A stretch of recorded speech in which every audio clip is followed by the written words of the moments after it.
नमस्कार। आज आपण जाणून घेणार आहोत सोमजाई देवी मंदिर, तालुका श्रीवर्धन, जिल्हा रायगड। प्राचीनता आणि भक्ती यांचा अतूट संगम असलेलं श्रीवर्धनमधील ग्रामदेवता सोमजाई देवीचं मंदिर हे हजारो भाविकांचं श्रद्धास्थान आहे। या देवीचं मूळ नाव सोमजा असं आहे, परंतु सोमजाई हे संबोधन आता रूढ झालेलं आहे। असं सांगितलं जातं की या भागात अगस्त्य ऋषींचंही वास्तव्य होतं।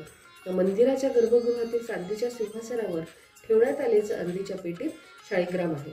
त्याचीच येथे सोमजाई देवी म्हणून भक्तिभावाने पूजा होते। ही देवी येथील अनेक कुटुंबियांची कुलदेवता आहे। या मंदिराबाबतची आख्यायिका अशी की सध्या मंदिर असलेल्या ठिकाणी पूर्वी जंगल होतं। जिथे एका मोकळ्या जागेवर मुलं खेळत असत। खेळून झालं की ती मुलं घराकडे परतत, परंतु त्यातील एक मुलगा आणि एक मुलगी मात्र जंगलाच्या दिशेने जात। त्या जंगलात कुणाचंही घर नव्हतं। एके दिवशी त्या मुलांना जंगलात जात असताना कुणीतरी पाहिलं व तसं इतरांनाही सांगितलं। जिज्ञासेपोटी काही जण त्यांच्या मागे गेले। जंगलात आत जाऊन ही मुलं एका पिंपळ वृक्षाजवळ अदृश्य झाली। त्या दिवसापासून ती मुलं परत दिसली नाहीत। त्यामुळे गावकरी अस्वस्थ झाले। त्याच दरम्यान महर्षी अगस्ती तीर्थाटन करत श्रीवर्धनला आले होते। गावकऱ्यांनी त्यांना हा प्रकार सांगितला। त्यांना त्या भागात शिव आणि शक्तीचं अस्तित्व असल्याचं जाणवलं। ऋषींनी होमहवन करून त्यांना प्रकट होण्याची विनंती केली। पिंपळ वृक्षाजवळ भव्य अग्निलोळ चमकला आणि त्याच वेळी भूगर्भातून शाळीग्राम वर आला। आज सोमजाईच्या मंदिरात पूजत असलेला शाळीग्राम हा तोच शाळीग्राम असल्याचं सांगितलं जातं। श्रीवर्धन शहराच्या मध्यवर्ती भागात असलेलं हे मंदिर बसस्थानकापासून 500 मीटर अंतरावर आहे।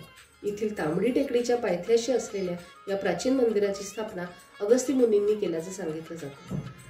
250 वर्षांपूर्वी पेशवे काळात या मंदिराचं नूतनीकरण व जीर्णोद्धार करण्यात आल्याची नोंद देखील आहे। सोमजाई देवीचं मंदिर हे अर्धा एकर जागेवर बांधलेलं आहे। जमिनीपासून उंच असलेल्या या मंदिराच्या प्रांगणाभोवती तटबंदी आहे। तटबंदीला असलेल्या 8 ते 10 पायऱ्या चढून मंदिराच्या प्रांगणात प्रवेश होतो। कोकणी स्थापत्य शैलीप्रमाणे असणारे हे मंदिर दुमजली व कौलारू आहे। या मंदिरासमोर मोठी ओसरी आहे। त्यानंतर सभामंडप, दुमजली अंतराळ व गर्भगृह अशी मंदिराची रचना आहे। मंदिराच्या ओसरीत एका संगमरवरी चौथऱ्यावर कासवाची मूर्ती आहे। अंतराळाच्या पुढील बाजूस असलेल्या गर्भगृहात एका चांदीच्या वज्रपीठावर चांदीची पेटी आहे।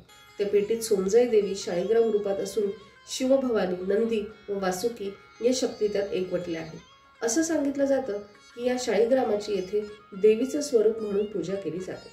या पेटीच्या वरच्या बाजूला पूजा विधीसाठी देवीचा चांदीचा मुखवटा ठेवण्यात आलेला आहे। या गर्भगृहात प्राचीन काळातील समया आहेत। या मंदिरात आलेल्या भाविकांना मोरपिसाच्या गुच्छानं देवीचा अंगारा लावला जातो, त्यामुळे वाईट शक्ती निघून जातात अशी श्रद्धा देखील येथे आहे।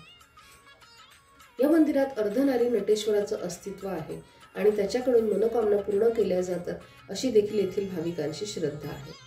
श्रीवर्धनमधील सोमजाई देवी व हरिहरेश्वर येथील शिवतीर्थाचे कालभैरवासह एकाच दिवशी दर्शन घेतल्यास दक्षिण काशी तीर्थयात्रा पूर्ण केल्याचं पुण्य मिळतं अशी देखील येथील भाविकांची श्रद्धा आहे। या मंदिरात महामुनी सप्तशृंगी ऋषींनी वासुकी यज्ञ केल्याचं सांगितलं जातं। येथील मुख्य स्थान हे सोमजाईचं असलं तरी मंदिराच्या चारही बाजूला 4 शिवशक्ती आहेत। त्यामध्ये कंकाळी, भद्रकाली, कांत्यायनी व चामुंडायनी यांचा समावेश आहे। या मंदिरातील मुख्य उत्सव असलेल्या रथोत्सवास मार्गशीर्ष वद्य प्रतिपदेस सुरुवात होते। रात्री 12 वाजता मंदिरातून रथयात्रा सुरू होते, तर दुसऱ्या दिवशी 12 वाजता पुन्हा मंदिरामध्ये येते व येथे रथयात्रेचा समारोप होतो।